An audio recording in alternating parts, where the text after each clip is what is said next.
নমস্কার, আমি প্রীতিশ তালুকদার। আমার ইউটিউব চ্যানেল সনাতন ধর্মে আপনাদের স্বাগত জানাচ্ছি। আশা করি সকলে ভালো আছেন।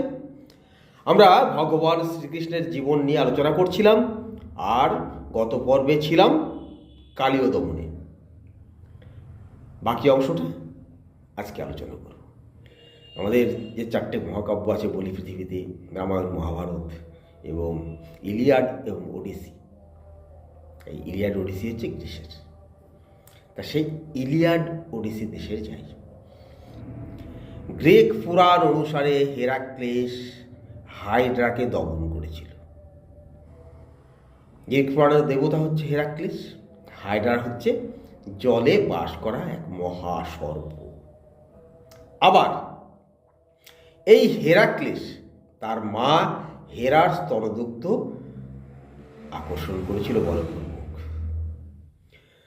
আমাদের শ্রীকৃষ্ণের এই যে বাল্য কাহিনীর সাথে কোনো মিল পাচ্ছেন কি? আবার বৈদিক দেবতা ইন্দ্র বৃত্তকে বা বৃত্তাসুরকে দমন করেছিল। বৃত্তাসুরকে বলা হয়েছে ওহি, মানে সাপ। মিল পাচ্ছেন কি?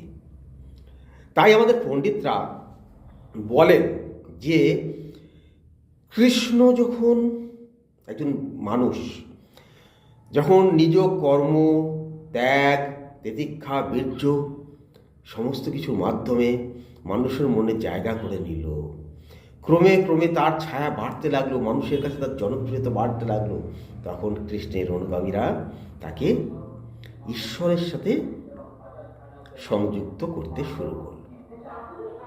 তার ভক্তকুল তৈরি হলো, অনুগামীকুল তৈরি হলো। সে সময় বিশেষ করে আমরা বৈদিক কালে যদি যাই, দেখব যে তখন প্রধান দেবতাদের মধ্যে আছেন ইন্দ্র। তাদের ছাপিয়ে যেতে হয় তাদের দেবতাকে। তাই সেখান থেকেও কিছু উদাহরণ নিয়ে কৃষ্ণর জীবনে অর্পিত করে আর কৃষ্ণকেও তার চাইতেও বড় শক্তিশালী, বড় মহাত্মা রূপে দেখানোর চেষ্টা। ইন্দ্রবৃত্তাসুরের কাহিনী থেকে কৃষ্ণ এবং এই কালীর কাহিনী। এবং আরেকটা কথা, যারা এ নিয়ে গবেষণা করেছেন তারা বলেন যে গ্রিক পুরাণের, গ্রিক আক্রমণ তো ভারতে হয়েছিল, গ্রিকরা বসবাসও শুরু করেছিল ভারতে। গ্রিক পুরাণের যে কাহিনী, হাইড্রা, হেরাক্লেস, হেরা, এদের যে কাহিনী, সেই কাহিনীর ছায়াও কৃষ্ণের জীবনে পড়েছিল। তাহলে কি এগুলো সব পুশ করা, বাইরে থেকে প্রবেশ করানো? কৃষ্ণের জীবনে সব ঘটেনি।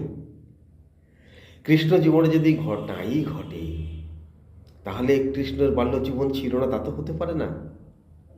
কৃষ্ণ যদি থাকেন, কৃষ্ণ প্রকৃত ছিলেন কিনা তা নিয়ে এখন আলোচনায় যায়নি, অবশ্যই যাব, তা নিয়ে ব্যাপক আলোচনা করব, অজস্র তথ্য নিয়ে সেখানে যায়নি, যাব যথাসময়। আর বেশি দেরি নেই, তাহলে কৃষ্ণর এই জীবনটাও থাকবে, সেখানে কিছু ঘটনাও থাকবে। কিন্তু যে ঘটনাকে দেখানো হচ্ছে এখানে, যে অলৌকিক রূপ, সেটাকে বাস্তব যুক্তি দিয়ে মানতে গেলে আমাদের অসুবিধা হচ্ছে। আধুনিক সমাজ, আধুনিক শিক্ষিত যুব সমাজ সেটাকে সত্যি মন থেকে মেনে নেবে কিনা বলা খুব কঠিন, মানতে পারবে না। এক হচ্ছে অন্ধের মতো ভক্তির রসে আপ্লুত হয়ে যদি মেনে নেয়, সেটা আলাদা কথা। তাছাড়া যুক্তি রাখলে যে কোনো মানুষই এটাকে মেনে নিতে পারে না। 101 মাথা এক সাপ, তার বিষের প্রভাবে নদীর জল পর্যন্ত বিষাক্ত হয়ে গেছে, ফেনা হয়ে গেছে, টকবক করে ফুটছে। হ্রদের জলও তাই। পাড়ের গাছপালা সেই বিষের প্রভাবে সব পুড়ে ছাই হয়ে গেছে, কাঠ হয়ে গেছে, শুকিয়ে গেছে। তার বিষের যে রেণু, সেগুলো বাতাসেও মিশে গেছে এবং উপর দিয়ে পশু পাখি যেতে পারে না। পাড়ে পশু আসতে পারে না, উপর দিয়ে পাখি উড়ে যেতে পারে না। এতখানি কেউ ভাবতে পারে না, তাই না? যুক্তি বুদ্ধি বাদ দিয়ে কি ধর্ম আলোচনা করতে হবে? এটা সনাতন হিন্দু ধর্ম বলে না। যুক্তিহীন বিচারেণ শাস্ত্র হানি প্রজায়তে। যুক্তিহীন বিচার করলে, চিন্তা করলে, বিশ্বাস করলে শাস্ত্রের মর্যাদা হয় না, শাস্ত্রের হানি হয়, অমর্যাদা হয়। এটাই সনাতন ধর্ম। তাহলে আমাদের সত্যটাকে খুঁজতে হবে। সত্যটা প্রকৃতভাবে খুঁজতে গেলে আমাদের পুরাণের বিবর্তনের ইতিহাসটা দেখতে হবে। তো সেটা আলাদা টপিকসে হবে সেগুলো। তবে এখানে আমরা কি দেখব, বাস্তবটা দেখতে হবে, সেটা দেখি। কালীয় রক্তাক্ত অবস্থা দেখে তার পত্নীরা চলে আসলো, তাদের বেশভূষা মানে ভূষণ মানে বস্ত্র এবং অলঙ্কার আলুলায়িত ছিটিয়ে গেল, বিশ্বস্ত্র হয়ে গেল, চুল কবরী বন্ধন সেগুলো শিথিল হয়ে গেল, আমরা দেখেছি। এখন আমরা যুক্তিতে দেখেছি যে সাপেদের চুল থাকে না, তারা বস্ত্র পরতে পারে না, বস্ত্র পরার জায়গাও নাই তাদের, অলঙ্কারও পরতে পারে না, অলঙ্কার পরার জন্য যে জায়গা দরকার সে জায়গাও তাদের নাই। কিন্তু কখন পরতে পারবে? যখন তাদের সে জায়গাগুলো থাকবে এবং তাদের এগুলো পরার জন্য, বস্ত্রটা পরার জন্য দুটো হাতের প্রয়োজন আছে। আবার দেখছি এই কালীয় নাগের পত্নীরা এসে মানে স্ত্রীরা এসে কর জোরে স্তুতি করছে কৃষ্ণের। এখানে একবার তাকে ভগবান রূপে বলছে, শ্রীহরি রূপে বলছে, তারা কি করে জানলো? প্রশ্নটা এসেই যায়। যাই হোক, সেটা কবি নিজের ভাব সেখানে প্রবেশ করিয়েছেন, সেটা মেনে নেওয়া যায়। কিন্তু কর জোরে শ্রুতি, সাপের কি হাত থাকে? হাতও থাকে না। তাহলে তারা বসন পড়তো, ভূষণ পড়তো, চুল বাঁধতো, কর জোরে মানে হাত জোর করে, হাতও ছিল তাদের। কিন্তু সাপেদের থাকে না, নাগেদের থাকে না। নাগ যদি সাপ মনে করি তাহলে তাদের ওগুলো ছিল না, এবং নাগ যদি সাপ মনে করি তাহলে এই কাহিনীকে অলীক, সম্পূর্ণ অবাস্তব বলে ছেড়ে দিতে হয়। কিন্তু নাগকে যদি অন্য অর্থে নিই, নাগ মানে সাপ আমরা জানি, নাগ ছাড়া আর কি অর্থ হবে? নগ থেকে নাগ শব্দ এসছে আর একটা ক্ষেত্রে। নগ মানে পাহাড়, নগ থেকে নাগ শব্দের উৎপত্তি হয়েছে, যারা পার্বত্য জাতি অর্থে বোঝানো হয়। যারা বনবাসী পার্বত্য জাতি তাদের নাগ বা নাগাও অনেক সময় বলা হয়। এমনটা নয় তো সেই অঞ্চলে কোনো পার্বত্য উপজাতি সেখানে বসবাস করত, বনবাসী, এটা কিন্তু হতে পারে। কালীয় নাগ সে তাদের সর্দার, তারা ওখানে অনেক দিন থেকে বসবাস করছিল, গোয়ালারা গিয়ে সেখানে বসবাস করায় তারা ক্ষুণ্ণ হয়েছে হয়তো, কারণ প্রাচীনকালে শিকার ভূমি, গোচারণ ভূমি বা বিভিন্ন কিছুর যে দ্বন্দ্ব সেগুলো তো থাকতেই পারে। তারপর অন্যান্য ভোগ্য বস্তুর বন্টন হয়ে যাচ্ছে সেখানে, বা তারা নিভৃতে বাস করছিল, সেখানে অন্যরা চলে যাওয়ায় তাদের গোসা হয়েছিল। বা এমন হতে পারে তারা ওই হ্রদ এবং ওই যমুনা তীরবর্তী এলাকায় বসবাস করত, তারা বিদ্বেষবশত অন্য দেশ সেখানে যেতে দিত না। তারা যদি মানুষ হয় তাহলে কিন্তু এটা হতে পারে। কিন্তু তারা মানুষ আমরা কি করে ভেবে নেব? এভাবে ফিকটিয়াসভাবে তো মেনে নেওয়া যায় না। কিন্তু নাগ তো প্রচুর মানুষ আমরা দেখছি, বর্তমানেও নাগ টাইটেলও আছে। বর্তমান ছাড়ুন, তখন নাগ কন্যা উলুপি মহাভারতে আছে, যে অর্জুনের স্ত্রী নাগকন্যা উলুপি। সে কি সাপ ছিল? পঞ্চপাণ্ডবের মধ্যম পাণ্ডব হচ্ছে অর্জুন, তার স্ত্রী হচ্ছে নাগকন্যা উলুপি, তার পুত্র ইরাবান। ভীমসেনকে মহাভারতে ভীমসেনকে আর যদি এই বিয়েরা দুর্যোধনরা একসময় আদর করে 20 লাড্ডু খাইয়ে দিয়েছিল বিদ্বেষবশত। একে যদি মেরে দিই তাহলে আমাদের পক্ষে সহজ হয়ে যাবে পাণ্ডবদের বশে আনা। ওদের তো নির্ভর ভীম, একে ভুগিয়ে ভাগিয়ে 20 লাড্ডু খাইয়ে আর জলে ফেলে দিয়েছিল। ভাসতে ভাসতে ভীম নাগলোকে পৌঁছায়, কোনো নাগ গ্রামে পৌঁছায়। নাগেরা তাকে তুলে এনে শুশ্রূষা করে সুস্থ করে। সেই নাগেরা কি সাপ? সে এক নাগ জাতি। এছাড়াও আমাদের বর্তমান ইতিহাসেও কিন্তু অনেক নাগ পাই। খ্রিস্টীয় 4র্থ শতকে গোয়ালিয়রের পাশের রাজ্যই নাগরাজ্য ছিল। গণপতি নাগ সে রাজ্যের রাজা ছিলেন।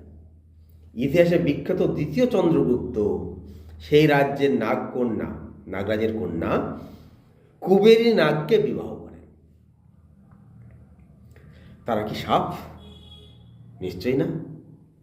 2য় চন্দ্রগুপ্ত ও কুবেরী নাগের কন্যা প্রভাবতী দেবীকে বিবাহ করে বকাটক রাজ্যের রাজা রুদ্রসেন।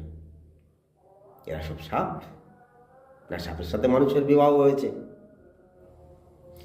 তাছাড়া দক্ষিণ ভারতে কিছু অঞ্চলে কৃষক যারা জমিতে কাজ করে তাদেরও নাগ বলা হয়। আমরা যেমন এখানে চাষা বলি, ওখানে নাগ বলা হয়। তাহলে কালীয় নাগ মহাসর্প নাকি মানুষ?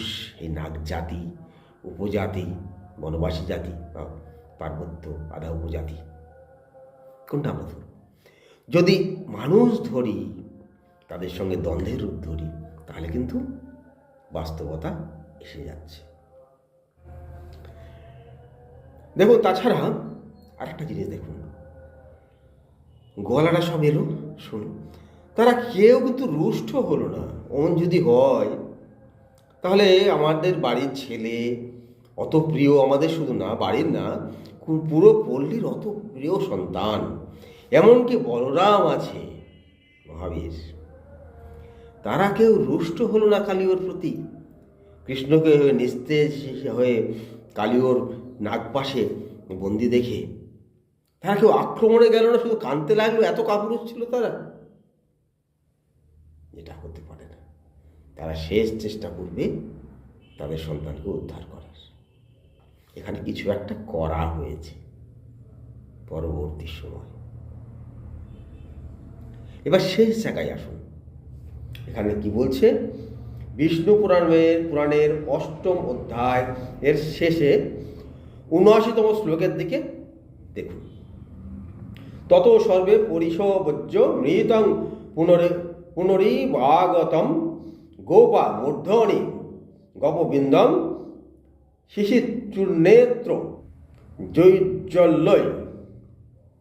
এর অর্থ হচ্ছে, তদনন্তর সমস্ত গোপজন পুনরাগত মৃতের ন্যায় কৃষ্ণকে আলিঙ্গন করত, নেত্রজল দ্বারা তাহার মস্তক সেচন করিয়াছিল।